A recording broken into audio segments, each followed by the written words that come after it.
Ассаламу алейкум, достларым, всем большой привет. И у нас сегодня интересные новости касаются мигрантов из Узбекистана и Таджикистана. Если такие новости вам интересны, ставьте лайки, подписывайтесь на канал. Ну а мы начинаем.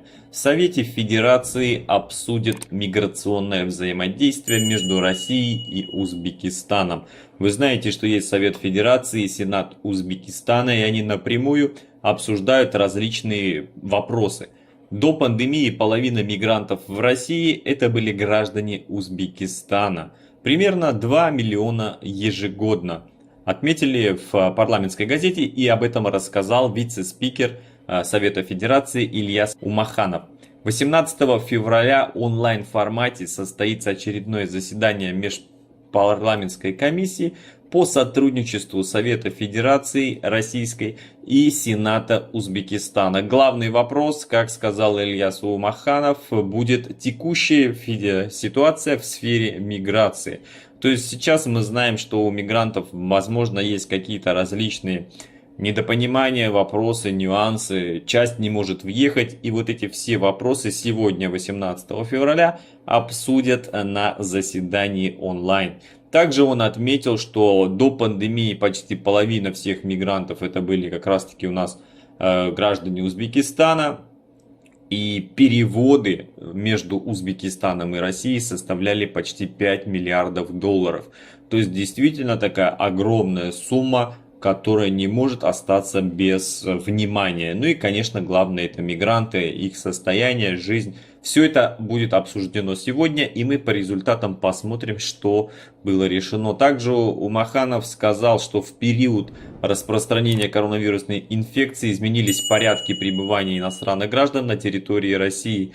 И влечет это изменение по линии контрольно-надзорной деятельности в сфере миграции. Но мы нацелены на конструктивное обсуждение ряда вопросов в этой области, которые не связаны напрямую с пандемией. Друзья, вопросы будут обсуждаться, возможно, может быть, что-то для мигрантов будет интересно сделано сегодня. Просто поделился такой информацией, что 18 февраля состоится встреча между Российской Федерацией, Совет Российской Федерации и Сенат Узбекистана. Посмотрим. Поэтому оставайтесь на канале, подписывайтесь, ну а мы переходим дальше.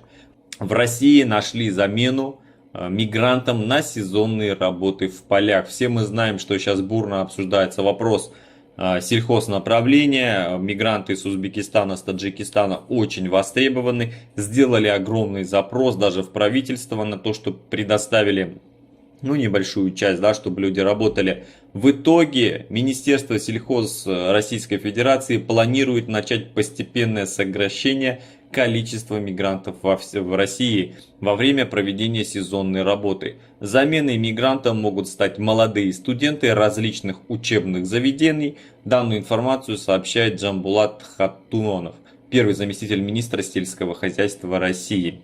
Я знаю, что ребята с Узбекистана знакомы с такой ситуацией, когда студентов из колледжей, из лицеев направляли на хлопок, на картошку, еще на какие-то вещи. Здесь мы знаем, к чему это может привести. Но Минсельхоз нашел решение проблемы нехватки мигрантов в качестве рабочей силы. Ведомство предложило приглашать на сезонные работы студентов из различных учебных заведений, начиная с технических училищ и заканчивая высшими учебными заведениями. При этом заместитель министра отмечает, что владельцы агрокомпаний должны будут предоставить достойные условия полевых работ. То есть это должно быть и обед, питание, проживание, я так понимаю, ванна, баня, может быть еще что-то. Напомним, что ранее Джамбулат Хаттунов обратился в российским властям с просьбой открыть границы в виде исключения для мигрантов. Данная просьба была обоснована тем, что сокращение рабочей силы для мигрантов угрожает российской экономике. Работников для сезонных работ не хватает, а местные жители не идут работать в поля. Ребят, вот такая вот новость появилась она сегодня. Есть вероятность замены части мигрантов студентами из колледжей, лицеев, университетов Российской Федерации. На какой-то будет добровольной основе, может быть это будет основа, как бывает, добровольно-принудительная. Какая будет оплата или будет ли она вообще, пока никакой информации нет. Но сам факт, что задумались, как можно заменить около 2 миллионов мигрантов, это учащимися средних, технических и высших учебных заведений. Что вы думаете по этому поводу, пишите, конечно, в комментариях, посмотрим, к чему это приведет. Ну а переходим к третьей новости, она касается конкретно узбекистанцев, домохозяйки и граждане, которые не имеют достаточно трудового стажа, будут получать пенсию. Если кто-то знает, в Узбекистане, если ты не набрал определенное количество лет, либо, допустим, ты был домохозяин, вообще не работал, никакой пенсии тебе не светит. Ну а если у тебя были еще и дети, то ты находишься как бы на их обеспечении. Сейчас в закон о государственном пенсионном обеспечении предлагают внести изменения, упрощающий порядок получения и назначения пенсии. Соответственно, по возрасту, по количеству лет, много-много всего интересного. Министерство финансов опубликовало на портале САВАС проект о государственном пенсионном обеспечении, согласно которому предлагается внести несколько дополнений.